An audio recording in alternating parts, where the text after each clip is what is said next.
ఉమ్మడి రాష్ట్రంలో ఎంతో మంది పాలకులు వచ్చిండ్రు, ఎందరో ముఖ్యమంత్రులు అయినరు. ఎన్నిసార్లైనా మన పాలమూరు పేదరికాన్ని చూపించి ప్రపంచ దేశాలలో మార్కెటింగ్ చేసుకున్నారు తప్ప మన జిల్లాను అభివృద్ధి చేయలే. ఇవాళ ఈ వేదిక మీద నుంచి నేను అడుగుతున్న మేధావులను, ఈ తెలంగాణ రాష్ట్రంలో ఉన్న చదువుకున్న వాళ్ళను, నీళ్లు నాగరికత తెస్తాయి, నీళ్లు పంటలు తీసుకొస్తాయి, మీ నీళ్లు పసిడి బంగారాన్ని పండిస్తాయి.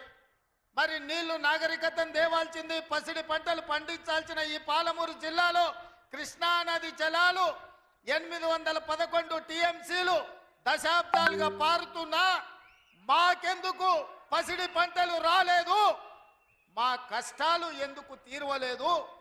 మా కన్నీళ్లు ఎందుకు తూడవలేదని నేను అడుగుతున్నా. ఈ పాలమూరు జిల్లా నాడు ఉమ్మడి రాష్ట్రంలో లేదా? ఈ పాలమూరు జిల్లా ఏర్పడ్డ తెలంగాణ రాష్ట్రంలో లేదా? ఈ పాలమూరు జిల్లా బీఆర్ఎస్ పార్టీకి ఓట్లు వేయలేదా?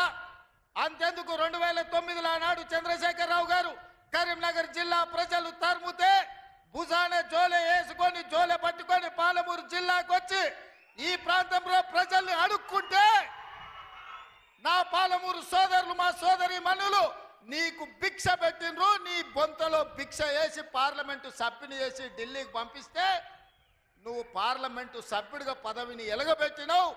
సోనియమ్మ తెలంగాణ రాష్ట్రం ఇస్తే నువ్వు తెచ్చినా అని గొప్పలు చెప్పుకున్నావు. ఆనాడు పాలమూరు జిల్లాను దత్తత తీసుకుంటున్నావు.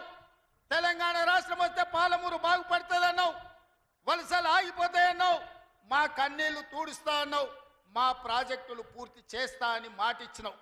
నేను ఇవాళ అడుగుతున్న వేదిక మీద నుంచి 10 సంవత్సరాలు ముఖ్యమంత్రిగా ఉన్న చంద్రశేఖరరావు గారు 2009లో మేము హక్కున చేర్చుకొని మా కడుపులో పెట్టుకొని చూసుకుంటే, మేము భుజాల మీద పెట్టి మోసుకుంటే, పాలమూరులో ఊరు లేకపోయినా, పార్లమెంటులో నీకు నోరు రాకపోయినా, మేము ఎంపీగా గెలిపిస్తే మేము భిక్ష పెడితే నువ్వు ఆనాడు ఎంపీ అయినవు.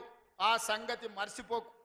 మరి 10 సంవత్సరాలు ముఖ్యమంత్రిగా ఉన్న నువ్వు మా ప్రాజెక్టులను ఎందుకు పూర్తి చేయలేదని నేను అడుగుతున్నా.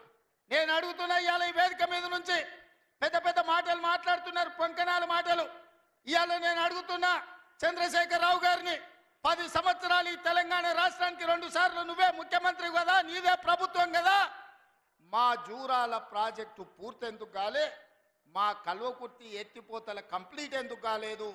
మా నెట్టంపాడు, మా కోయిల్ సాగరు, మా సంగం బండలో ఒక బండ అడ్డం పడితే 10-15 కోట్ల రూపాయలు ఇవ్వక బండ బగలగొట్టక 10,000 ఎకరాలు పల్లెల్లో ఎడారిగా మారితే నీకు మనసు రాలే. సంగం బండలో బండ వలగొట్టలే. కానీ మేము వచ్చిన తర్వాత ఆ బండ బగలగొట్టి ఆ గ్రామాలకు నీళ్ళు ఇచ్చినాం. ఇవాళ కోయిల్ సాగర్, ఇవాళ మీ ఆర్టీఎస్, ఇవాళ ఈ ప్రాంతంలో ఉండే ఏ ప్రాజెక్ట్ అయినా ఎందుకు 10 ఏళ్లలో పూర్తి చేయలే? అదే కాదా నాడు ఉమ్మడి రాష్ట్రంలో జూపల్లి కృష్ణారావు గారు, చిన్నారెడ్డి గారు, డాక్టర్ మల్లు రవి గారు ఆనాడు కిరణ్ కుమార్ రెడ్డితో కొట్లాడి, ఆనాడు అరుణమ్మ గారు కూడా మంత్రిగా పాలమూరు రంగారెడ్డి ఎత్తిపోతల ప్రాజెక్టు పూర్తి చేయాలి, 12 లక్షల ఎకరాలకు నీళ్లు ఇవ్వాలి అని కొట్లాడి జూరాల నుంచి నీళ్లు తీసుకోవాలని పాలమూరు రంగారెడ్డి ఎత్తిపోతల పథకానికి అనుమతి తీసుకొచ్చారు. 16,000 కోట్లతోని ప్రాజెక్టు మంజూరైంది.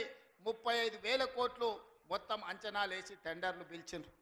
కానీ చంద్రశేఖరరావు వచ్చిన తర్వాత ప్రాజెక్టుల రీజైనింగ్ పేరు మీద 35,000 కోట్ల రూపాయల ప్రాజెక్టును 55,000 కోట్ల రూపాయలకు పెంచిండు. టెండర్లు పిలిచిండు, కాంట్రాక్టర్లకు ఇచ్చిండు, కమిషన్లు మెక్కిండు. జూరాల నుంచి నీళ్లు తీసుకోవాల్సిందని శ్రీశైలం బ్యాక్ వాటర్స్కు పంపించాడు. ఇవాళ శ్రీశైలానికే ఆ ప్రాజెక్టును తరలించడం వల్ల ఈరోజు పాలమూరు ఎడారిగా మారుతుంది. 10 ఏళ్లలో పాలమూరు రంగారెడ్డి పూర్తి చేసిన, కల్వకుర్తి పూర్తి చేసిన, భీమా, నెట్టంపాడు, కోయిల్ సాగర్, రాజోలి బండ పూర్తి చేసి ఉంటే, తుమ్మిళ్ళ ప్రాజెక్టును పూర్తి చేసి ఉంటే ఇవాళ ఆంధ్రప్రదేశ్ మనకు అభ్యంతరం పెట్టకపోయి